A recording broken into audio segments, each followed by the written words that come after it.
idea for the show. I still don't know what the idea is. It's about nothing. Right. Everybody's doing something. We'll do nothing. They say, what's your show about? I say nothing. There you go. I think you may have something here. Cross Coast Bias presents the League About Nothing podcast.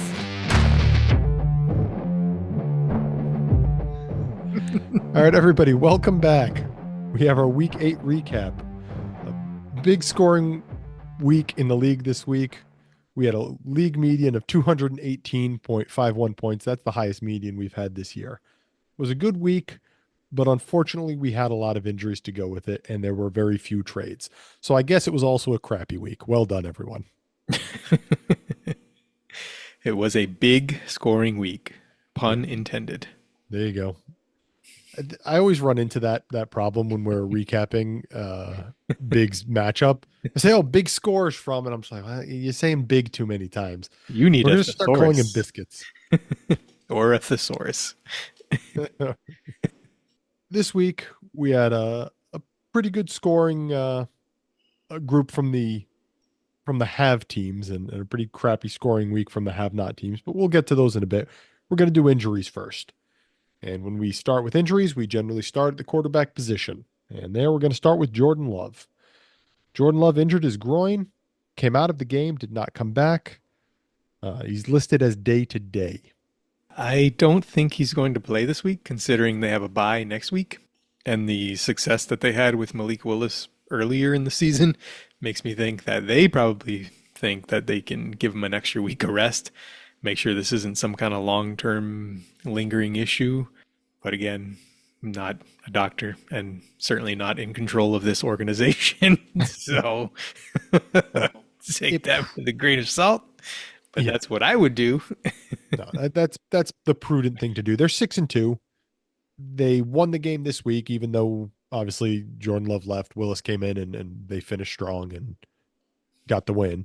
Yeah, it is a big matchup with the Lions that could have division implications. Oh, absolutely. This week, this isolated week. The Lions have already had their bye week. They're 6-1. So it's basically a game to see who's going to be in first place in the division. Well, not basically, it is. Right. Yeah, it's a very important week.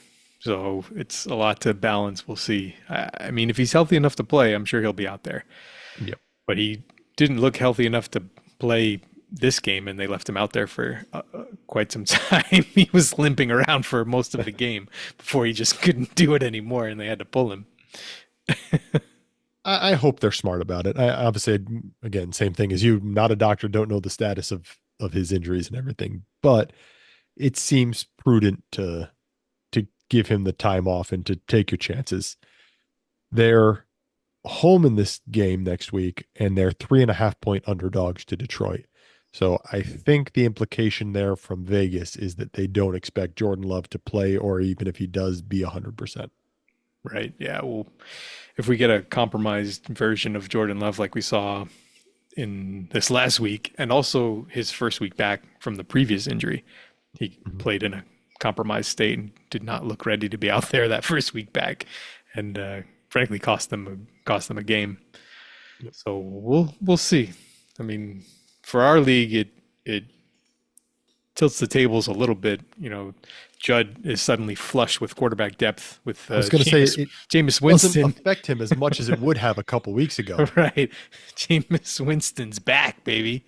So he may not feel this loss. And of course it helps Georgia Mike because he has Malik Willis. Fantasy superstar Malik Willis. I'm sorry for all the disparaging remarks, Malik, earlier this season. He certainly looks like a different player wearing the green and gold than he ever did in Tennessee. Very, very surprising, because he looked just completely lost when he was with Tennessee. There was nothing like he did not belong about his performances. Yeah, he looked like he did not belong on an NFL field. He looks like a much different player. So whether that's them being able to scheme around him or just having better coaching, developing him further, I don't know. He hasn't even been there that long. They traded for him at the end of the preseason, so he didn't even get a lot of practice reps with this team. Yeah. But whatever it is, it's been working. Even in this game when he came on in relief, he did a good job moving the ball. So we'll see what happens. Yeah, and they'll design the game plan for him like they did before if they know in advance that he's going to be the starter. Right. Stock down all of the Packers receivers. I don't think we'll see a lot of passing. They may be forced into it the way Detroit's offense has been playing. Yeah, it's possible. Detroit obviously ran absolutely roughshod over, who was it? They beat Tennessee. Tennessee, that's right. Yeah, they destroyed Tennessee, and No, it was they scored ugly. 7 touchdowns with barely 200 yards of offense. They didn't even have to move the ball. They had 35 at halftime. And all their drives were like 20 yards. Yeah. They're No, just- that was tough. My condolences to JMC and his family. Right, this season has not gone well for both his fantasy team and his real life fandom. No, it has not. All right, we're going to move on from Jordan Love, and we're going to talk very briefly about Drake May. Drake May got injured in the very beginning of the Patriots game. He is in the concussion protocol. Copy and paste every time anyone is ever in the concussion protocol. Right. We don't know. We hope it's not bad. We will find out when they progress. Yep, I haven't completed my brain doctor schooling quite yet, so not I actually thought you said qualified. having completed it, then No, you were going to haven't. talk about it. Not you said Haven't. haven't Not completed. Got yet. it. Yeah. It's in. I thought you it's in were going to process. say like having completed my brain doctor schooling and then give us some wonderful insight about concussions and Drake May. Not this week. It is still in progress. Okay. Yep. So How's your GPA there? potentially future updates for concussion injuries. What's your GPA in that school? Is it accredited? Is this a South Harmon situation? Only other quarterback that we're going to discuss here isn't exactly an injury, but did come out of the game. That should give it away to just about everyone. Anthony Richardson came out for a play on third down because he was tired on third and goal and has since been benched for Joe Flacco going into next week. Universally panned by all former and current players, fans, everyone that's ever. This had one went anything to over do like with a ton of football. bricks. Right. This was not a good move. And it was so weird when it happened. He took kind of an awkward shot and went off to the sidelines. The announcers assumed he was injured because why else would you come out of a game on third and Yeah, as goal? the quarterback. It just doesn't happen. There's no precedent for this. And we got the sleeper alert saying he was injured, and turned out no, he was just a little tired. He needed a breather. Football's a tough game. He did a lot of running, according to him. If I was one of his linemen, I would be furious. Oh yeah, the team captain Ryan Kelly, his center, already came out and how he discussed it was not it was not acceptable. I mean, this isn't something that a quarterback, like I get it if a running back has a big play and they need a breather after, like you run 70 yards, you often see the running back come out immediately. Right. It's about the only position that I can think of that does that like that regularly. Right. Yeah, you don't see it. That's why it's so jarring and so unusual to the point where he's going to be benched this week now for Joe Flacco indefinitely. I mean, we don't know how long this is going to last. It's not good. I don't think he won over a lot of fans with that move. I don't think he won over anyone. So how do you feel as the Richardson manager in our league? Oh, wonderful. It's been such a great trade. It's so happy that I made that move in the offseason to Me too. bolster my upside at quarterback. It's has not worked out as hoped, but I made the move knowing that this was the floor, right? We said that at the time. It's a high ceiling and it's also a very low floor. And this is the floor, ladies and gentlemen. In all honesty, Herbert has not been great. He's QB 23 on the that's low end quarterback too. So right. It's not like you're missing out on a ton of upside. Right. But at least we know that Justin Herbert will continue to be the starting quarterback for the Chargers. We cannot say the same for Mr. That's a Richardson valid point. going forward. You are absolutely correct in that assessment. So good news for Mel, who traded for Flacco a few weeks ago. Now, he said at the time he expected to get more than one start out of Flacco because it seemed like Richardson was hurt a little bit more than he was.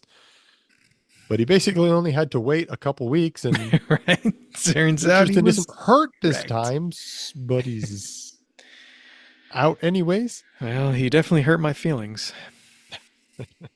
Let's move on to the wide receivers. This was a strange week for wide receiver injuries, I would say. Stephon Diggs tore his ACL. We saw the knee injury, non-contact, was confirmed Tuesday that it was, in fact, an ACL. That sucks. Yeah, that's rough, especially when he was on a one-year deal with the Texans. So now he's probably reworked one-year deal. He had multiple years left when he got there. Right. Yep. We worked it to get some more money up front, and now he'll be probably a reclamation project for someone next year going into his age 31, 32 year season. I think he's 31 now. I'm not sure. Right. So, yeah, it changes his entire career trajectory, possibly, with this injury. And also the offense for the Texans. They haven't been very pass heavy to begin with, but now without Nico, without Diggs, you're going to be looking at a lot of Joe Mixon, would be my guess. Yeah. Mixon's been good. He had 100 yards rushing this week, but you can't run every play. You know, they're going to need to pass to someone. This could be good news for you. You just picked up some Schultz shares there. I think this may be good news for Tank Dell. Seems like he's been playing kind of out of position this year with Diggs in town. So it's possible that this gets Tank Dell going. And maybe we'll see some more Bobby Trees in there in the lineup in 3 wide and allow Dell to kind of play his more natural position. But yeah, it's not really great for anybody involved. It hurts Flea's team. Losing Diggs is a painful loss. It hurts Criddle's team. Stroud loses a weapon.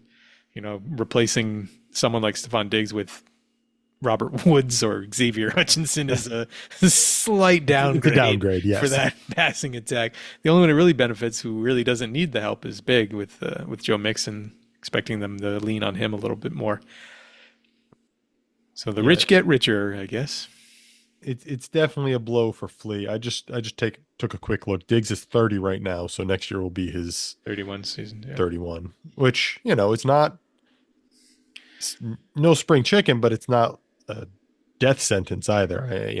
Yeah, he's getting close. He'll be on a roster. He'll have a role. Who knows? Right. You know how much of a role and how much actual play he gets. Yeah, we're probably not looking at him walking into a alpha target earner role like he had in Buffalo for so many years.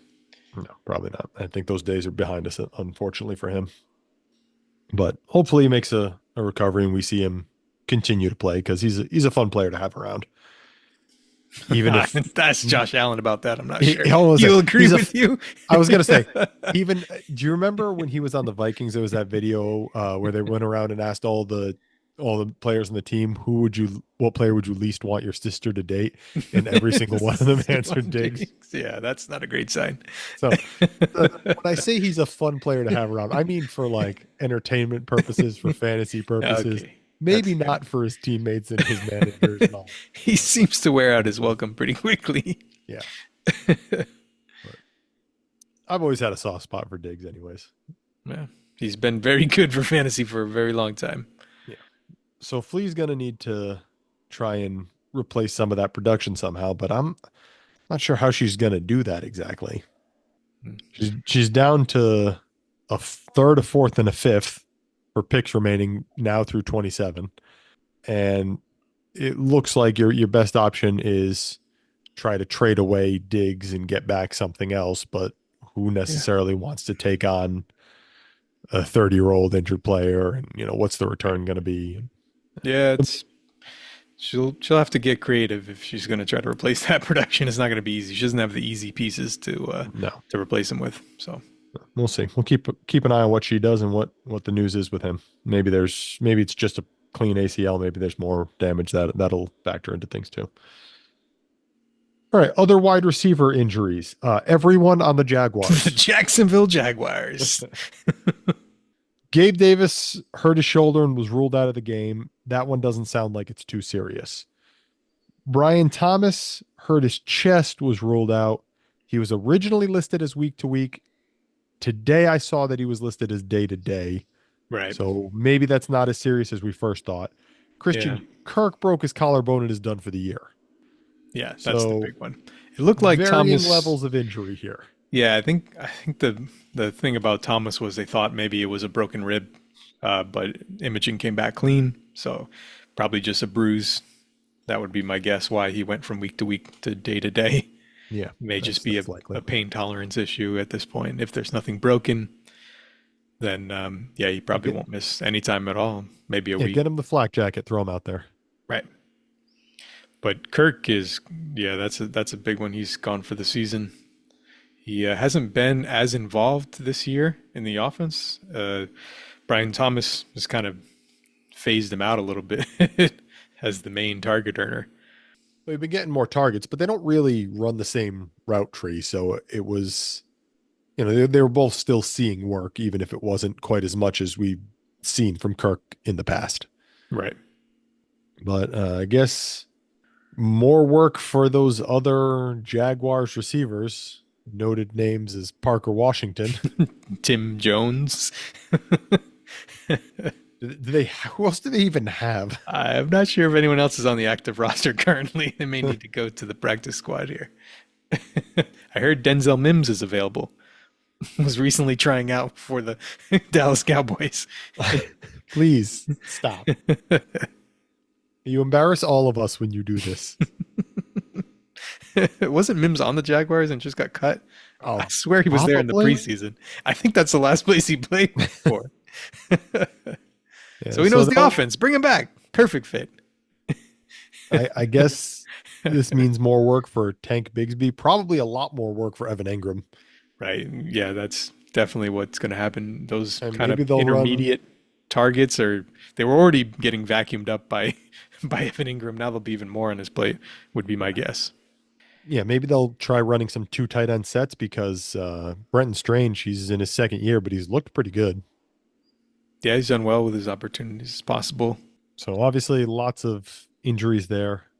Yeah, losing Kirk for the years definitely hurts Judd's team. His wide receiver depth, even though he hasn't been a fantasy superstar, still a useful depth piece and a best ball this deep. Not easy to replace that. Although we saw Mr. Good News just put Parker Washington on the trade block. So there you go. 1-for-1 replacement, could be a quick replacement right there. Go. Yeah, there you go. There's your Diggs replacement. At least he's got picks to move. And it's not great news for Georgia Mike, who just traded for Trevor Lawrence a couple weeks back. That's basically his number 1, number 2, and number 3 weapon. Right. Not at 100%. That's going to be a problem. One of those guys is probably number 4, I guess, behind Engram. But 3 of his 4 top passing options gone or injured. Other wide receiver injuries. We had Sterling Shepard hurt his hamstring in Tampa. Normally, we wouldn't mention someone as far down the depth chart as Sterling Shepard is, but considering the fact that Mike Evans is out for the next few weeks with his hamstring and Chris Godwin is done for the season, I guess it's noteworthy. Right. Hasn't been super fantasy relevant, but they are running out of bodies in Tampa Bay here. McMillan hasn't exactly been lighting it up with the additional opportunities. So they're going to need some bodies. They did get Raheem Jarrett back off IR. He ended up playing about 10 snaps or so in this game. So maybe that's the answer for Tampa Bay. Someone's got to get I'm assuming it's going to be more Cade Otton. That seems what it's looked like recently. Yeah, he's having one heck of a year. 2 touchdowns this week. Right, you got to throw to somebody. They're throwing 50 times a game. Somebody's got to. It's going to be running backs and tight ends, I guess, if none of these receivers are any good. All right, only one other wide receiver to note, an injury on was Debo Samuel, left the night game Sunday night with a rib injury. He was sick last week, and I obviously this doesn't seem related, but you never know, I guess. They have a bye this week, so we're not going to get any updates. But Yeah, they won't have to unless update until something's- next Tuesday. right, unless it's a fracture, he'll be back when they come out of their bye. This may look like a very different offense coming out of the bye because they're going to get Jennings back. Debo should be back. Christian McCaffrey rumored to be back. Maybe a very, very different offense from what we saw on Sunday night next time they take the field. All right. Speaking of the 49ers, Jordan Mason hurt his shoulder. He left the game. Shanahan said that he could have probably returned if the game had been in doubt. But at that point, the game was not in doubt. So he did not come back. Yeah, you re-aggravated the AC joint, which when it happened originally, we said this is the biggest risk with the AC joint sprain is it's very easy to re-aggravate, especially when you're slamming your shoulders into people as your job. So again, they're on bye, so we're not going to get an update. And could be a very different role for Jordan Mason when they come back from the bye anyway, if Yeah, Christian it's a McCaffrey possibility. is ready to go, as is rumored. And even if he's not, it probably will be more of a split anyways, because Garendo looked pretty good in relief. Obviously, they were running against a team that didn't really look like they had much interest in defending for that night. But if you know that Mason is injured and you know that you only need to get through a little bit more, you probably play it a little bit differently, knowing that McCaffrey will be back or hopefully back soon. Right. Yeah, this is a very fluid situation right now. So we'll have to wait and see what the bye week news brings us for this backfield. All right. Speaking of fluids in that Sunday night game, Rico Dowdle got food poisoning. And Worst segue ever. come on, that was good. So Rico Dowdle got food poisoning and was a late scratch from the game, which kind of unusual. Figured it was noteworthy here. Yeah, not very often you see teams starting running back scratched hours before kickoff, especially in a late game where you don't have any chance to replace him. I feel like this sort of thing happens like once a year, though. The late game day scratch for some, I don't know, like bizarre is the right word, but very unusual reason. We saw Lamar have some intestinal issues during a late game. I don't know what you're talking about. He was cramping. Was that 2 years ago now? Might have been 3 years ago. It's been a while. I guess Dowdle should be fine for next week, although food poisoning, you generally lose a lot of fluid and it takes you a while to recover. It's Rico Dowdle, and it's the Dallas Cowboys backfield. So how fantasy relevant is this? I'm not sure, even if he's back. Fair question. Speaking of not really fantasy relevant running backs that got injured, Kendre Miller hurt his hamstring again. This guy cannot catch a break. Poor Kendrick Miller. Sorry, Big. This guy, he's star-crossed, to say the least. He finally is working his way back into a role and potentially back into the good graces of his coach, who seemingly hates him and takes every opportunity to talk shit about him. He had moved into that, essentially the number 2 role behind Alvin Kamara. And, well, not anymore. No. Soft tissue injuries just continue to plague him. Back to the IR or something. Oh, maybe who knows? But yeah, at this point, he just cannot get on the field. It's disappointing because he seems like a player that's got some potential, but yeah, he's got juice when the he's out opportunity there. to see it. And the team has been visibly frustrated. Yeah. Very vocal with his inability to stay on the field. So this is definitely not going to help him earn any kind of role going forward, assuming he's ever healthy again. All right. Only one other running back injury to note: Tyrone Tracy. Monday night game, came out of it with a concussion. He's in the concussion protocol. We hope he's not hurt too bad. Unfortunate. Yeah, it was late in it too. I think it was the fourth quarter that he got hurt. Yeah, he was having essentially a breakout game where he had seized control of this backfield from Devin Singletary. The carry numbers were very much in his favor. Yep, was producing explosive plays, looked really good, and just unfortunate. He's probably going to miss at least this week as he goes through concussion protocol. So we'll see. Maybe Singletary can seize control of the backfield himself. Yeah, carries were 20 carries for Tracy for 145 yards and a touchdown, and Devin Singletary had 2 carries for 11 yards. Right. So this wasn't even a timeshare anymore. This was Tracy. This was Tyrone Tracy's backfield, and well, Singletary's going to get another shot to take it back. Mm-hmm. All right, that wraps up the injuries that we considered noteworthy and the ones that we can remember. So that's the more important keyword, the ones that we remember. Yep. We're going to move on now. We're not doing waivers. There was nothing to note on waivers Tuesday last week.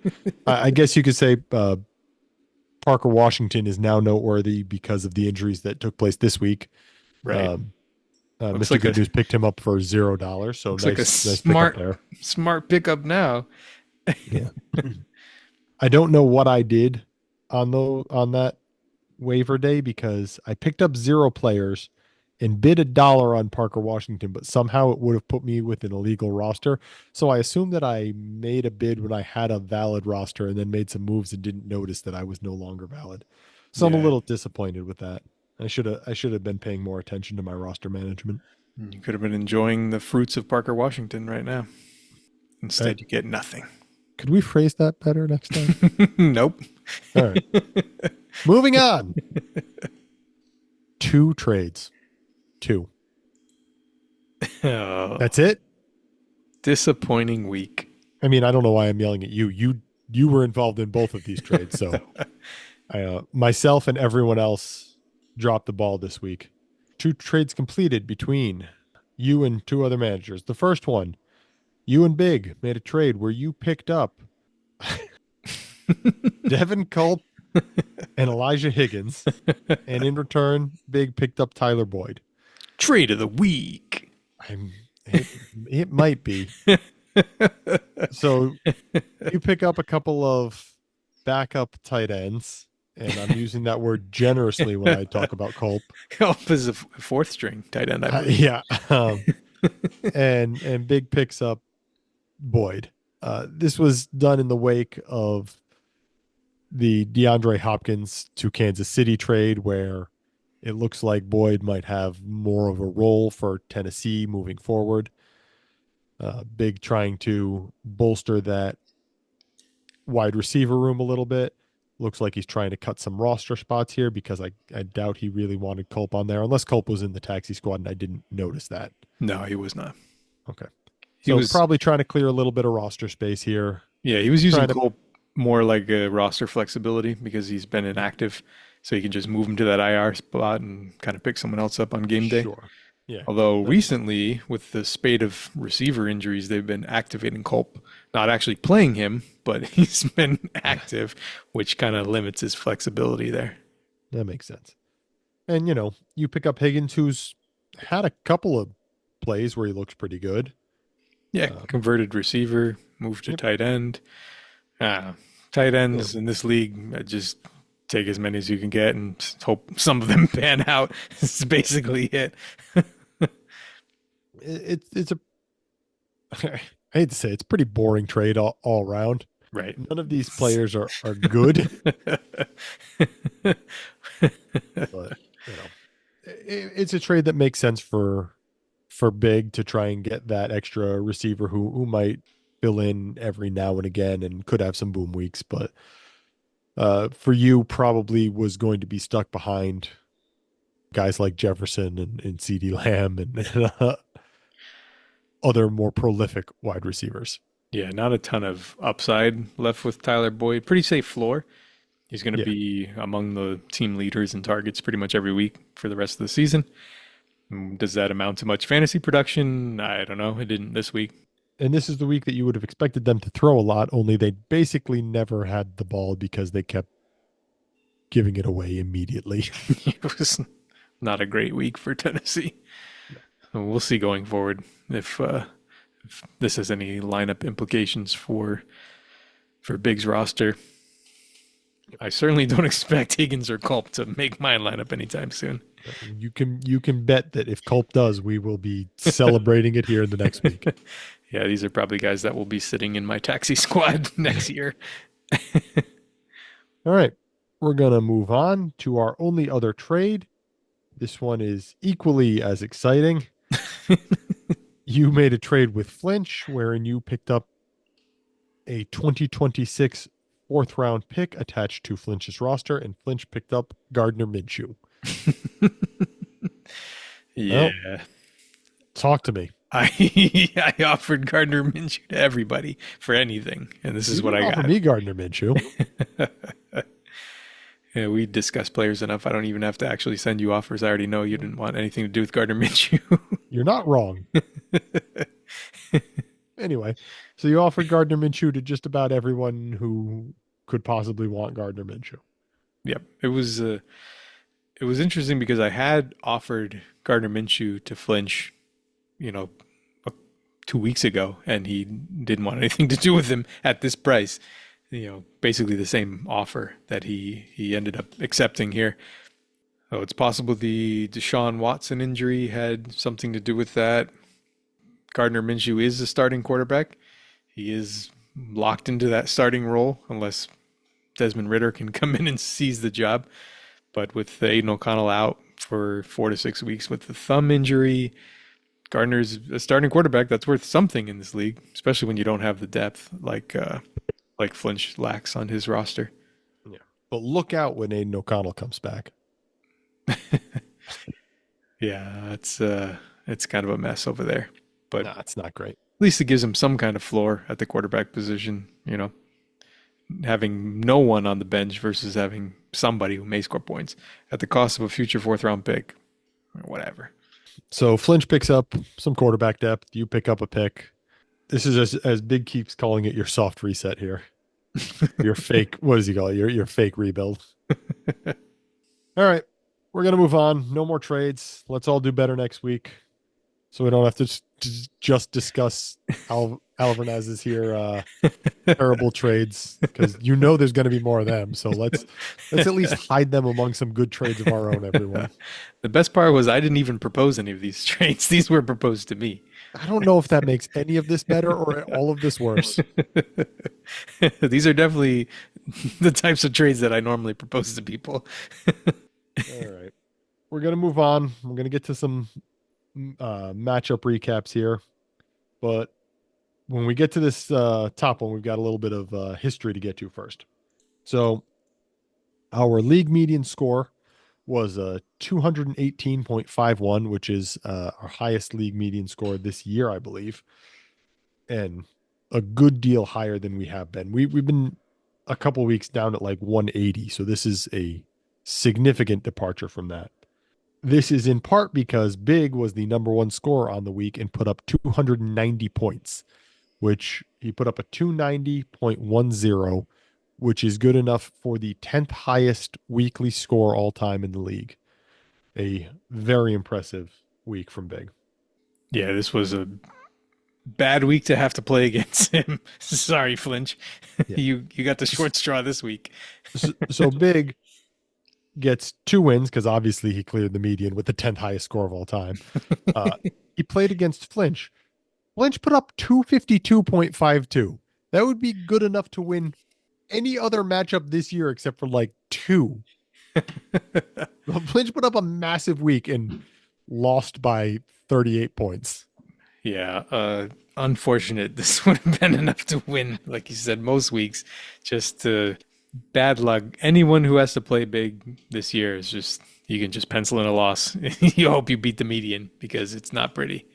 I'm going to go back and look. I wonder if this might be one of our like highest scoring matchups ever, because this is a 290 versus a 250. We don't see 250s often. Right. Most of the time the big week is 230, 240. 250 is high, and to match that up against a 290 is it's a big boy game right here. It's got to be up there with some of the highest scores we've seen. I think part of what makes it so impressive is that Big only had one player over 30 points or over 31 points. He had one player at 30 and one at 31, and the rest of his players were in the 20s. Right. And He had then a everyone over single 20. single team. When But when you have everyone over 20 and we have 500 roster spots, yeah, you're going to score a lot of points. having 19 points on your bench from a quarterback and 16 points on your bench from a running back and 13 and 16 points from wide receivers is he could have put together almost a second good lineup here. Right. His bench players would have outscored at least Mr. Goodness's team this week. James Cook, 30 points. Trey McBride, 31 points for big. Those are the two largest scores for his team. But there's really just no everyone scored well. There's no disappointment here. Everyone was good. Yeah. And Baker and Kyler as his quarterbacks. Gesicki and his tight end 2 are in his flex spot at tight end 3 with a 20-point day. Sam Laporta, 23 points at the tight end spot. Just a very, very impressive illustrating his depth week. Yeah, he had like 10 players between 20 and 25 points. That's incredible. And on the other side of things, basically everything is the same for Flinch, only instead of having 12 guys at 20 points and above, he had 9 guys at 20 points and above and a few guys in the teens. Right. That was the an difference. Equally impressive week in terms of having a lot of guys scoring a lot of points, but just some of those scores were very slightly lower. Yeah, just unfortunate matchup luck. He had a very, very good week, one of the best weeks that we've seen this year. Just happened to run into a buzzsaw. And this is why we do the median scoring, the extra game against the median for matchups like this, where you're the number 2 scorer in the week and you don't have a chance because you just go up against a juggernaut. And it's nice to know that you at least get a win out of it instead of just the disappointment of going like, well, that was completely useless. They could have I wish my players had saved their games for when I could actually get a win. Right. I don't feel like you wasted a good week. Yeah. Both of these teams with 3 tight ends in the lineups. It's worth noting that Flinch, having just acquired the starting tight end for the Denver Broncos, had the backup tight end for the Denver Broncos, Adam Troutman, as his tight end 1. Right. We saw 2 different Denver Broncos tight ends score touchdowns this week, and neither of them were the tight end that he just traded for. I guess if he's got Troutman on the roster as well, it kind of doesn't matter because he got the points anyways. Doesn't matter for best ball. Yeah. Just collect all the points. Doesn't matter who they come from. Yeah, so on the receiving side of things, Troutman 4 catches, 85 yards and a touchdown. Krull 2 catches, 18 yards. And Nate Adkins, I see the end. I'm like, I don't. Anyway, Nate Adkins, 1 catch, 3 yards, 1 touchdown. I don't. Does Adkins even play tight end really? Isn't he more of like a fullback or something? He's mostly a blocker. I believe that was his first career touchdown. But yeah, they definitely use a heavy rotation like they do at running back and wide receiver. This offense is still kind of trying to figure out its personnel groupings that it wants to use. 11 players. 11 players caught a pass. Right. It seems like they shuffle every week. We have different guys that kind of lead and snap share. Yeah. Among the receivers, like Sutton, who had no targets last week, caught 8 of 11 this week for 100 yards. So I don't know if that was a squeaky wheel gets the grease or just a game plan. Who knows? Right. I'm not sure what's going on. We've seen this. I mean, starting from week 1, when Devon Vale was the number 1 target and then was inactive for like the next 6 weeks and then right back in again. We've seen this many times from Sean Payton teams as well. Drew Brees used to spread the ball around to players you've never even heard of on a regular basis. Yep. So what you're saying is Bo Nix equals Drew Brees. Got it. Mark it down. That's why I traded him away. I mean, since you've traded him away, I don't know how many quarterbacks have outscored him, but it can't be very many. No, probably not. But we're going to take it this week with a grain of salt based on the fact that they were playing the worst team in the league. Right. Yeah, that's fair. Carolina is one of the worst teams we've ever seen. Yeah. So it's possible that this continues. And again, I don't dislike Knicks. I had to give myself enough time to talk myself into making that trade because of the fact that I actually don't think he was playing poorly at the beginning of the season. And for a rookie quarterback, I thought he was doing fairly well. You besmirched his name, and now he's on a Hall of Fame path. All because of you. Perfect. He'll probably thank you in his speech. That'd be great. You know what? I'm okay with that. Does that mean I get an invite to the induction ceremony? Because that'd be cool too. I don't know. After what you said about him, I think you'll get an invite somewhere, but not to the coronation. All right, we're going to move on to our next matchup. Our next highest scoring team was Flea. Flea bounces back after a disappointing week last week. She puts up a 246.96, and she takes down Mel, who put up a 227.27. This is our second matchup where both of the teams are over the median. Flea moves to 11-5. Mel moves to 12-4. Yeah, another matchup where the losing score would have been the highest score on the week several times this year. This was another tough matchup. Mel got the short end of the stick in this one. It's fun to see the heavyweight teams fight, though. It's good when you get a playoff preview like this. Yep, that's exactly what these last two matchups have been. So the big story for Flea's team, and here's where we get to draw your team back in and make fun of you a little bit more, is Travis Kelce. 10 catches, 90 yards, and his first touchdown of the year. Yeah, he's good. Since you traded away Travis Kelce and Mark Andrews, they've combined for 5 touchdowns. Oh, how many did they have in the first 7 weeks that they were on my roster? Well, I don't have that information in front of me right now. Must have been a lot though. 7 weeks. That's a long time. Right. Yeah. Oh wait, I'm seeing 0. Does that sound right? Right. Yeah, that sounds accurate. It's unfortunate. Good timing for Flea to pick up Kelce, though. He looked good. Yep. This is why she made the trade Yeah. to bolster this tight end room, and certainly worked this week. Yeah, that it did. So Matt Stafford, a big game at the quarterback position. Sam Darnold continues to find ways into the starting lineup, even when he's getting face masked in his own end zone.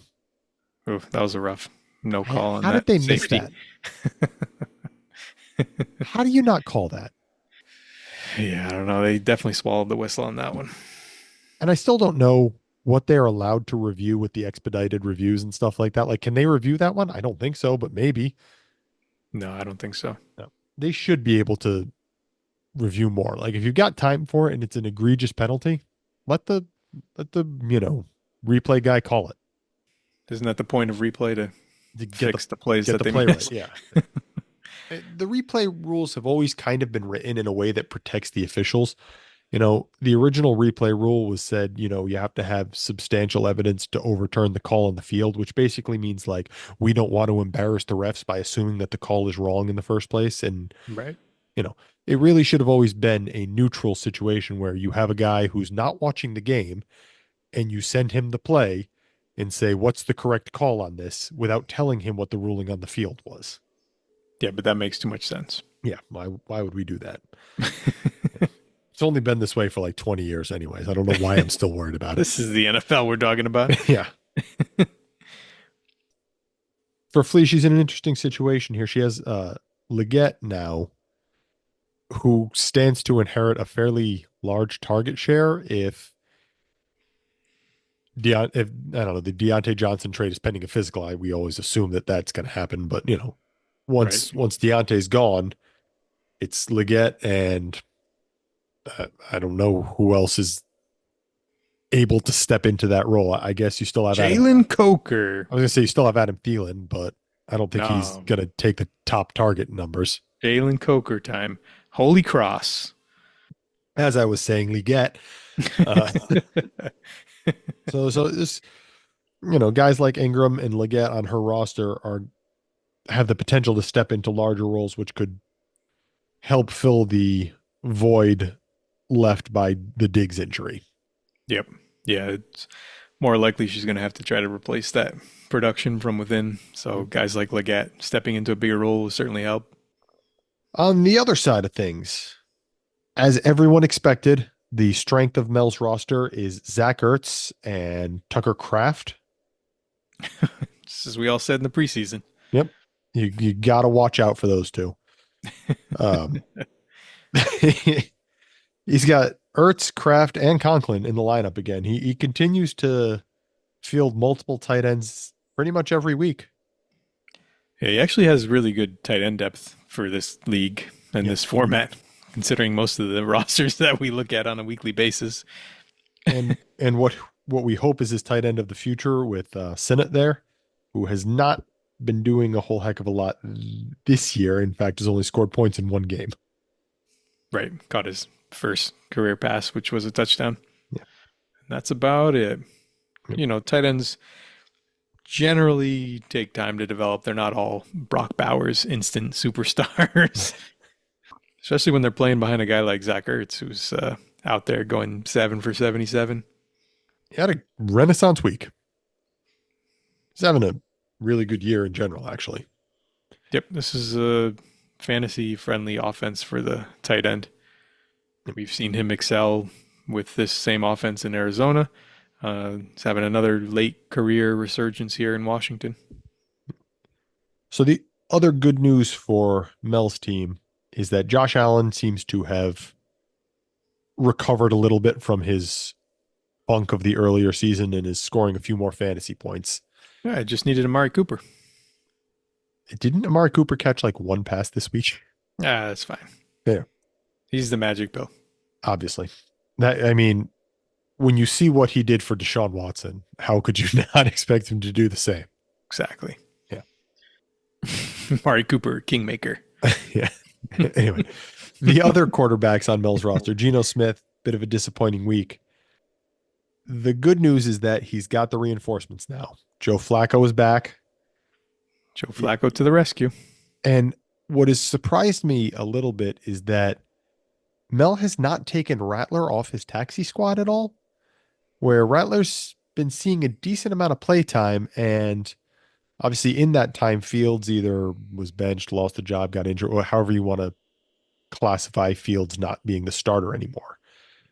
So it was interesting I haven't commented on it, but I've been basically checking Mel's roster every game day to see, is he going to put Rattler onto his bench and take him off the taxi squad? I guess he doesn't have the roster flexibility, or he doesn't have the guys that he wants to move to do that.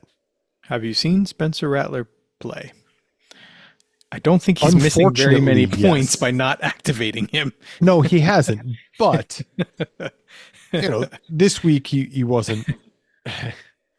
He was the starter for 2 weeks in a row. Right. If it's a starting quarterback and your team only has 2 starting quarterbacks, it might be worth an elevation for most people. Now, obviously, yes, definitely a strategy question. Do you burn that taxi spot because we can't put him back in the taxi afterwards? Yeah. So then you got to carry him on the active roster all year. We know that it was going to be a short-term thing, and he hasn't really looked great. And now it looks like either Carr's going to come back, or maybe Jake Haener will get the next start because he has replaced him now multiple games in a row. Yeah, it is an interesting philosophical debate of when do you decide to get that guy on the roster. The thing is, you say you have to carry him for the rest of the season, but he might only have relevance for part of the season. And if you don't activate him there, you're basically just saying, I never want to use this player. Right. At least not this year. Well, guys like that might not, Rattlers look pretty bad. He might not have much of a future in the league. Maybe he does. I'm not rooting against the guy. Don't get me wrong, but based on what we've seen so far, he might not be long for the NFL. Yep, he has not looked ready for prime time thus far. But I mean, what are you expecting from a day 3 rookie? But this is what happens. These guys may only get one chance, and if they don't capitalize, they don't all get to be Nathan Peterman and play terribly and continue to hold on to a backup job for, decades. Tim Boyle. It's just Peterman out here catching strays. Oh man. All right. We're gonna move on.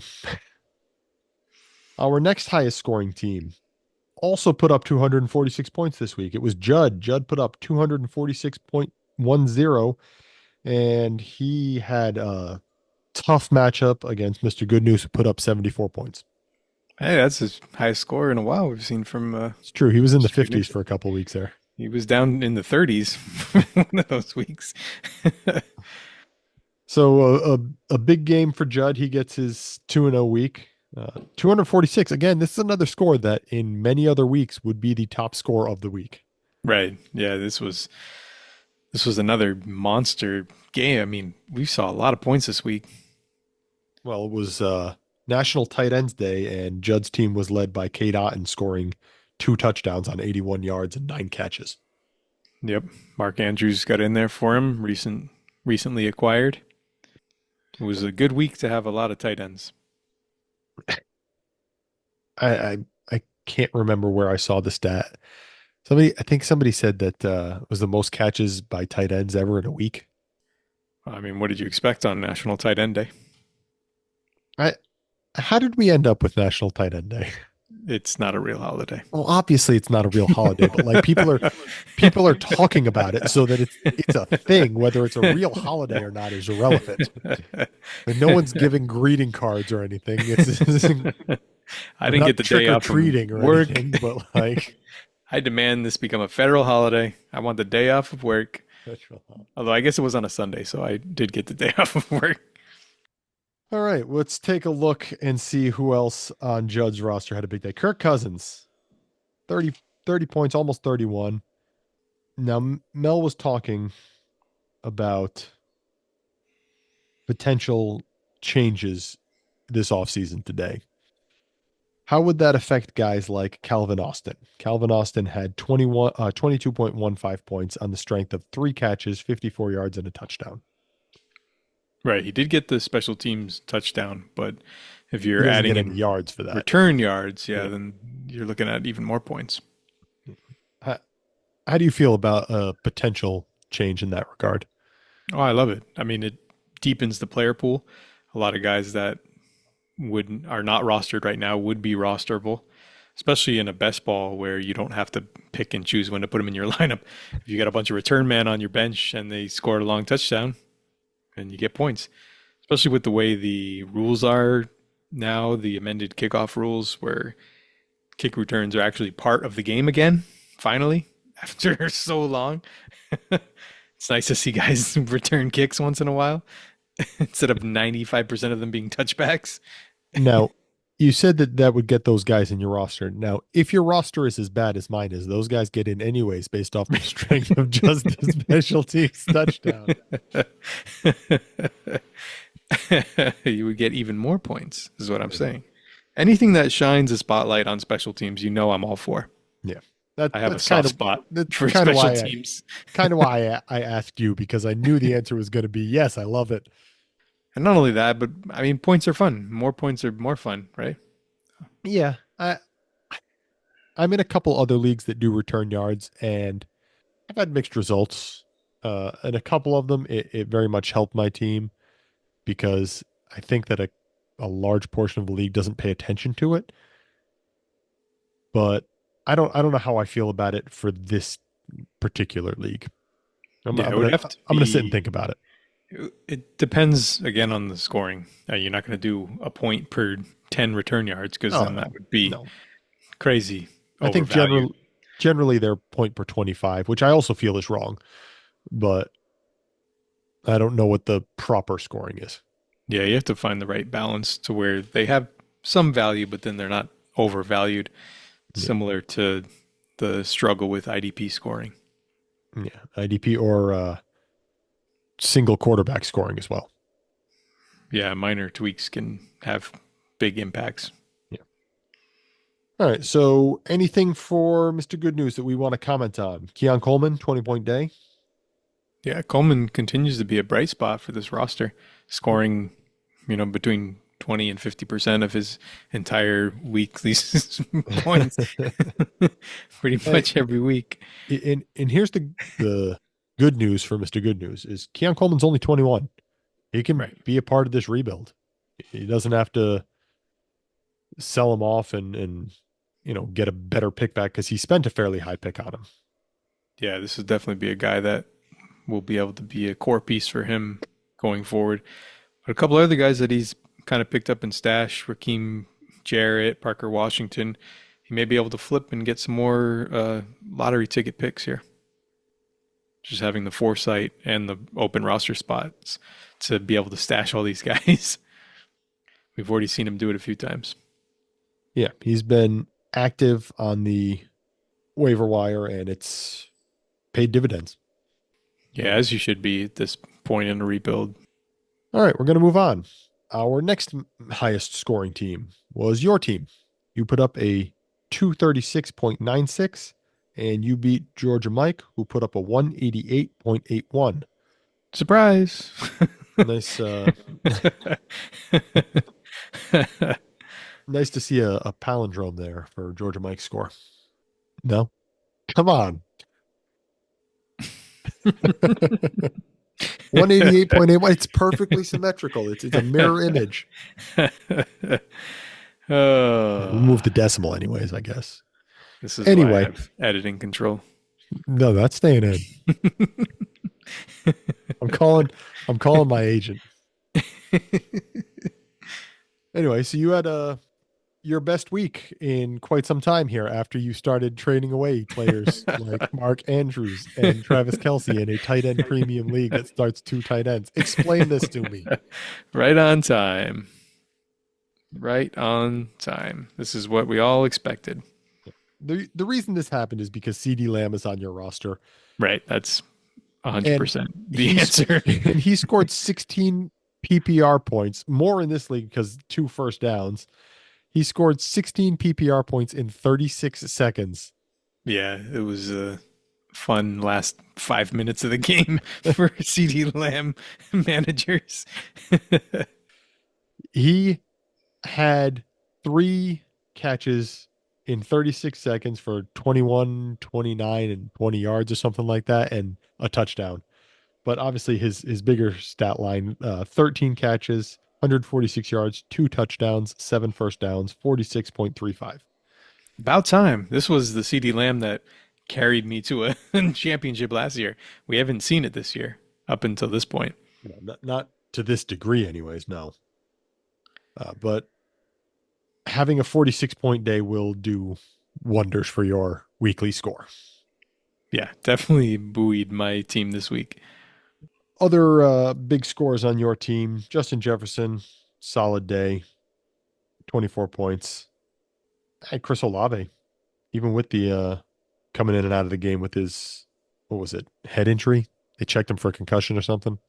They have no one else to throw to.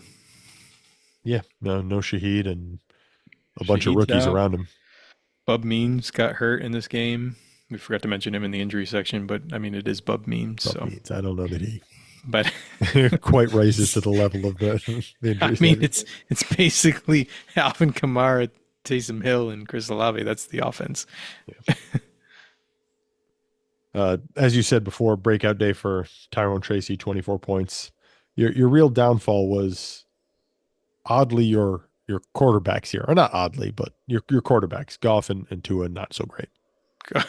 The Lions scored 52 points and Goff only threw for 85 yards. Yeah. just such a strange game that was. No one on this team had good yardage totals outside of Gibbs because he had a 70-yard touchdown run. Besides that, nobody did anything because they only had 200 yards, even though they scored 52 points. What a wild game. It was a very wild game. So there was some lower scores in a few spots for Georgia Mike, but at the same time, he had some pretty promising performances. They lost the game, but Trevor Lawrence put up 25 points. Solid effort. Ladd McConkey with an absolute breakout game, 6 catches, 111 yards, 2 touchdowns, Yeah, and he was doing everything. He had 32 points. contested catches, yak yards. He was the whole package. Yeah. The one he had amazing efficiency stats coming out. We said on his smaller sample, he's been one of the best receivers in college. We just weren't sure that he would ever be able to draw enough targets and workload to kind of capitalize from fantasy. And he landed in the best spot possible because they don't have any other receivers. He was kind of held back by what we thought the offense was going to be, but they've been more pass happy in recent weeks. And McConkey's definitely been a big beneficiary of that. Yeah, he capitalized on the opportunities. He only had 6 targets. He caught all 6 of them. So a lot of times, we're not going to see 100% catch rate, but he's looked better and gotten more involved as we've gone on in the season. Right. They didn't have to throw much this week. This game was not as close as the final score suggests. The final score was 26-8. I was going to say the final score is also not close. It was not even that close. No. The Saints were never threatening in this game. No. And it appears as though the only thing we needed to do to unlock Kyle Pitts is get him on Atlanta fans roster. Right. That's been a huge trade for Georgia Mike. He has been worth every penny for him. Yeah. 28.6 points, 4 catches, 91 yards, 2 touchdowns.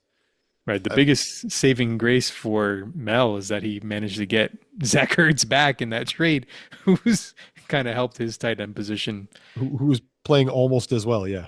Right. And despite the fact that Georgia Mike has 3 starting quarterbacks on his team, his quarterback 2 was, in fact, a backup quarterback, Malik Willis. So disappointing days from Caleb and Daniel Jones. He at least had someone to fill in. Yep. Fantasy superstar Malik Willis makes another appearance in his lineup. He definitely needed more points this week, though. He was under the median, unfortunately. Took an 0-2 week. Kind of dings the playoff hopes. Yeah, that drops him to 8-8. We should mention your team moved to 9-7 with the 2 wins. Now sitting in the number 6 and final playoff position somehow. We saw some interesting movement when we get to the playoff calculator here in a bit. I don't know if you've taken a look yet. I looked ahead. It's interesting. Still a long way to go. Sure, it is. All right, we're going to move on. Our next highest scoring team was Criddle. Criddle put up 209.76 points. He beat my team. I put up a 167.64. So Criddle gets the 1-1 week. He unfortunately is our first winning team to finish below the median score. Yeah, crazy that 209 wasn't enough to crack the median. It was a high scoring week. You'd very much expect that to get the job done most of the time. Well, yeah, we've had some median weeks where 180 was the was the median. We were well over that this week. Yep, we were. All right, so on Criddle's side of things, huge day from Jalen Hurts, as you and I found out in United. Thanks, Mel.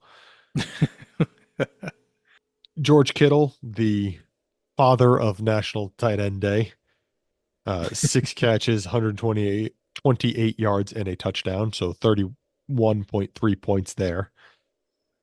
And welcome back from the dead, Elijah Moore, 8 catches on 12 targets for 85 yards.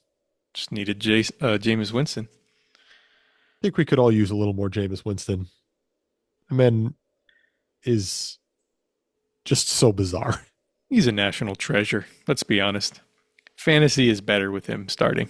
Oh, fantasy is absolutely better with him starting, but he is just apparently the Browns are better with him starting as well. They sprung the upset on Baltimore this week. Yeah, didn't see that one coming. So good week for Criddle. Unfortunately, not enough to crack that median. On my side of things, not a whole heck of a lot to talk about. I think we got to talk about your running back too. My running back too. Go for it. I'm gonna give you the floor. Sion Vaki, rookie running back for the Detroit Lions. I just have to call him out since he actually made the lineup. Yeah, 1.0. I With don't one know. point. Let's see. Did he have? He recovered a fumble on special teams, I think. I was gonna say that might be more impressive than the 1 point on a 2% snap share. If he had had a 0% offensive snap share, it would have made this perfect. Would have fit well with the other guys who scored the touchdowns. So no carries, no catches, no rush yards, nothing. 1 point. Yep. I've had some interesting things in my roster this year. Nice to see Puka come back healthy. Welcome back, Puka Nacua. Yep. Almost 23 points on the day. Yeah, we were worried whether or not should even start him in his first game back. They were talking about limited snaps and maybe use him more as a decoy. Weren't sure how much he was going to actually play. And they got him involved right from the start and throughout the entire game. He was the focal point of this offense. He looked great. We know he's talented, obviously, but it was good Yep. to see. Nice to be reminded of it because it's been a while. Yep. Also nice to see was John Mechie, 3 catches, 29 yards. Haven't seen much work for him since he came in. Yep, with Diggs out, opened up another spot now in that 3-wide set. Hutch, Woods, and Mechie were kind of rotating in there now behind Tank Dell. We'll probably see more of that going forward until Nico gets back. Yeah. And obviously Tank Dell on Criddle's roster on the other side of things, 15 points on the day, 4 catches, 35 yards, and a touchdown. Not the biggest statistical day, but still 15 points is nice to see. Yeah, the Texans are going to need him going forward. Yeah, like you said earlier, I'm sure they'll use him a little bit more, let him slide back into the slot role. Criddle could certainly use the help at wide receiver. Yeah. Well, I mean, he's got Eli Moore. Right. His second tight end spot, Will Dissly, having a really good year, actually. Yeah, since Hayden Hurst has been out, no more split. They haven't been using 2 tight ends. It's just been all Will Dissly, and they've been throwing a lot more than they were early in the season. So Yeah, Dissly's Herbert had definitely benefited. 32 pass attempts, which doesn't sound like a ton in this day and age of the NFL, but compared to what they were doing earlier, it's pretty Right. impressive. Yep. And they've been winning, so it's been working. All right, we've got one final matchup to cover. This one is JMC, who put up a 208.84. He beat Benign Rug, who put up a 188.6. These are 2 good scores, and this is the last matchup we're getting to. Right. That's what I'm talking about. This was a high-scoring week. Yeah. Across the board, high scoring. Another good week for Rugg. I know you didn't get the win, but Yeah. he's been in the 180s now pretty consistently the last few weeks. That's definitely pointing towards a brighter future for this roster. Absolutely. This is what he wants to see, I would imagine. It's seeing guys that are young draft picks this year, like Daniels coming back and Harrison, even guys like Tillman, who I think is in his 2nd year or 3rd year, whatever he is. Just the younger guys having big games, putting up stats, and giving him proof of concept for when we move forward. But those guys, Tillman, obviously a huge day, 99 yards, 2 touchdowns on 7 catches, 32 points. Marvin Harrison, 6 catches, 111 yards and a touchdown. Just big scores. No one's benefited more from Jameis Winston being inserted into this lineup than Cedric Tillman. I know the Amari Cooper trade really opened up the spot for him to play on the outside for this team, but yeah, Jameis Winston and Cedric Tillman have been a match made in heaven so far. Yeah, it was great to see Tillman out there. I bet on him to score a touchdown this week. It was like 5-1 for just a single touchdown. And he went out. Did you get double your bet because he scored 2? I wish that would have been great. That's not how it works. No. Oh, see if we can get that. See if we can get that unlocked. For JMC, nice day for Brock Purdy. There's Calvin Ridley. Where's he been? Right. They said they wanted to focus on getting Calvin Ridley the ball finally, and certainly worked with Mason Rudolph back there. 15 targets will pay the bills. Yeah. I mean, Ridley was vocal about his displeasure with the way he'd been not receiving the ball. So this was a predictable outcome as well. Yeah. Maybe not quite the extent, like obviously 143 yards is a lot, but the fact that he got a lot of targets and a lot of work was something that we could see coming.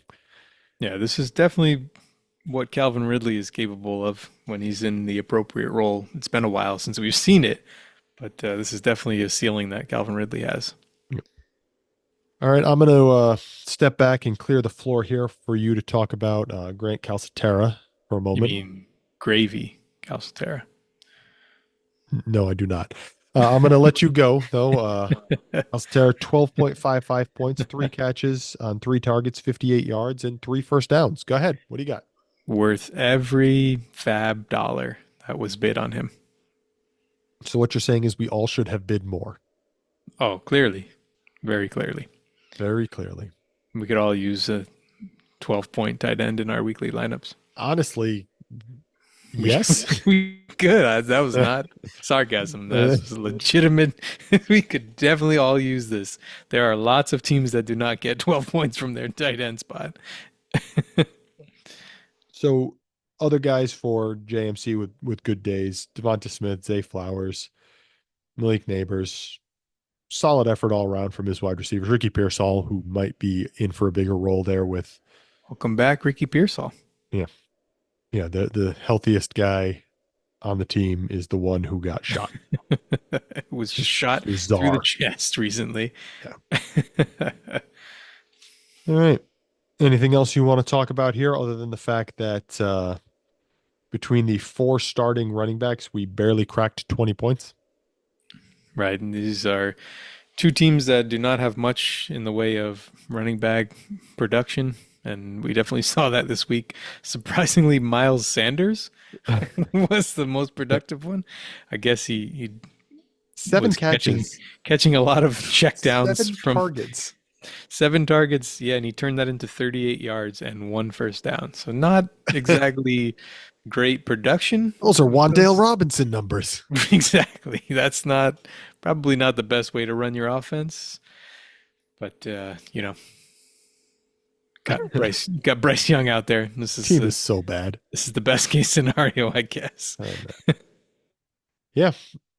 On the other side of things, Samaje Perine and Ray Davis for JMC combining for 9.4 points. Right. These are backup running backs, backups to starters who handle heavy workloads. So we're not expecting a great deal from these guys on a week-to-week basis. They have some floor where they're not going to score 0 points, but yeah, not a lot of upside unless the starter gets injured or they happen to fall into the end zone randomly. But this is how these teams are built.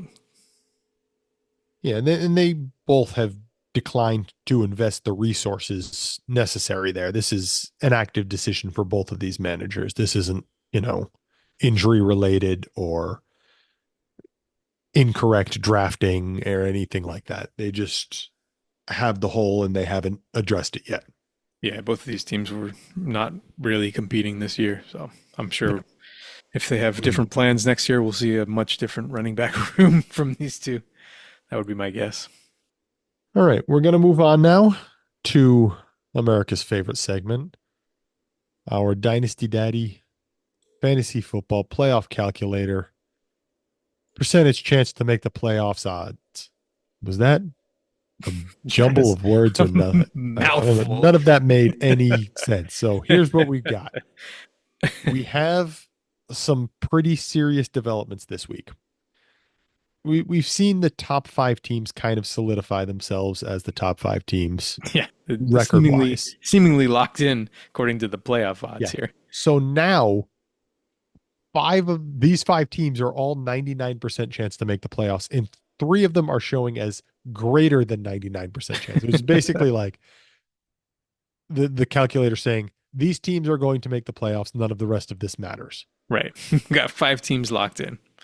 Yeah, so those 5 teams being Big, Mel, Flinch, Judd, and Flea. In that order is what they're listed as by the calculator.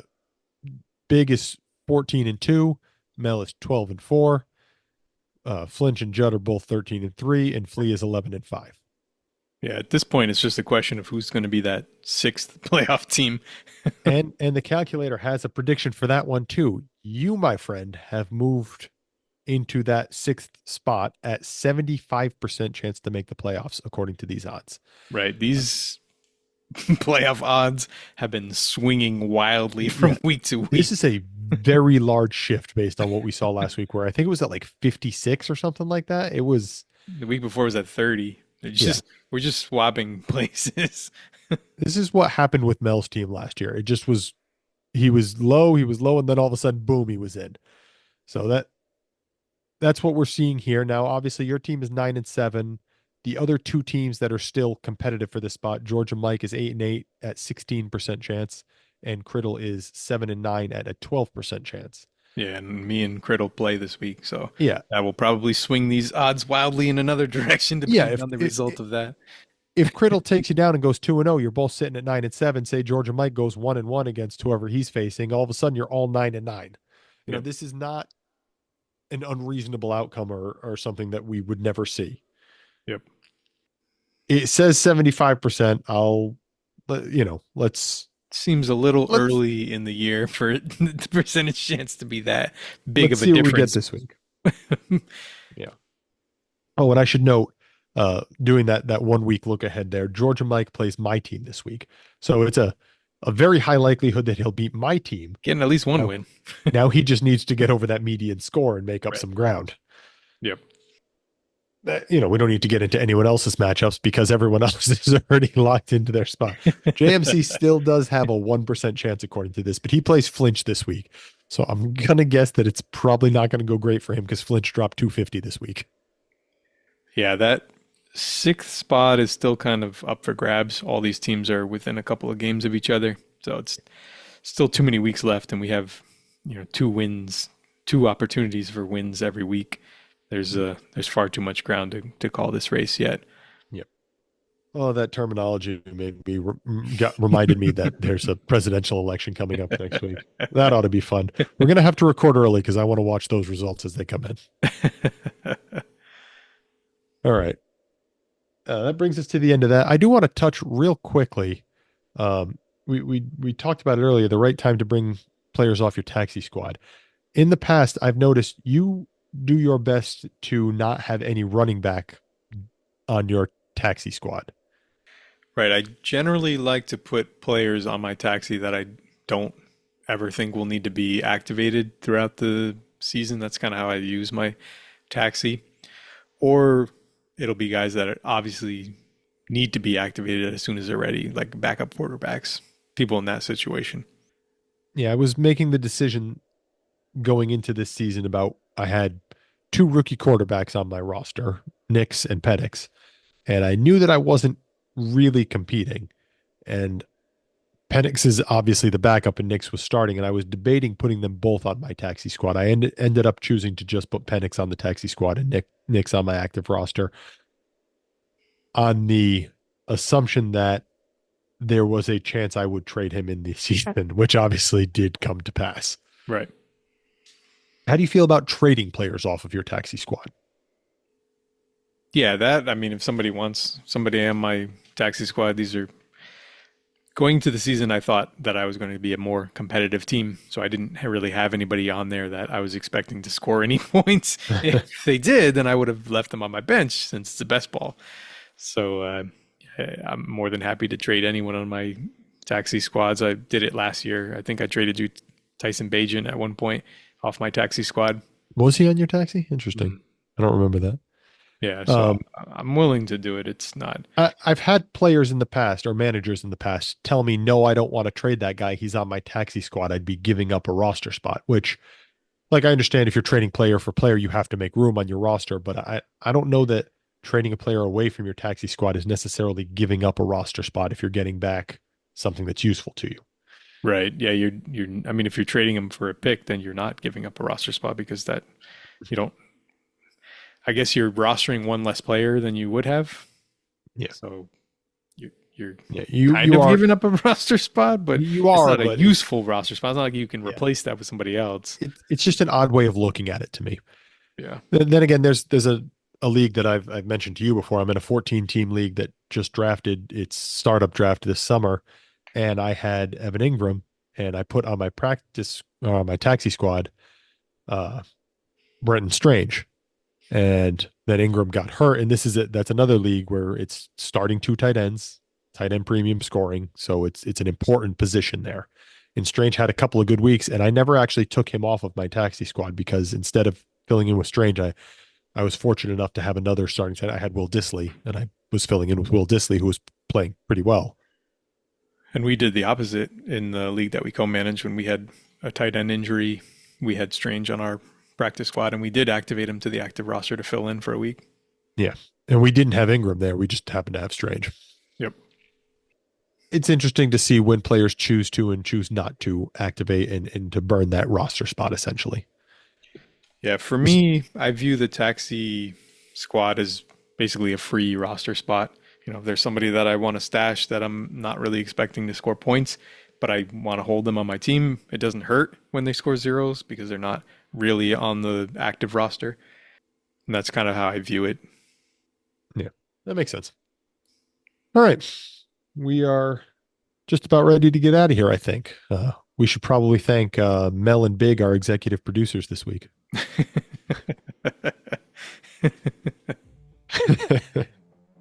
All right. We're going to get out of here on that. Thanks, everybody. We'll see you next week. But until then, See you in the league chat.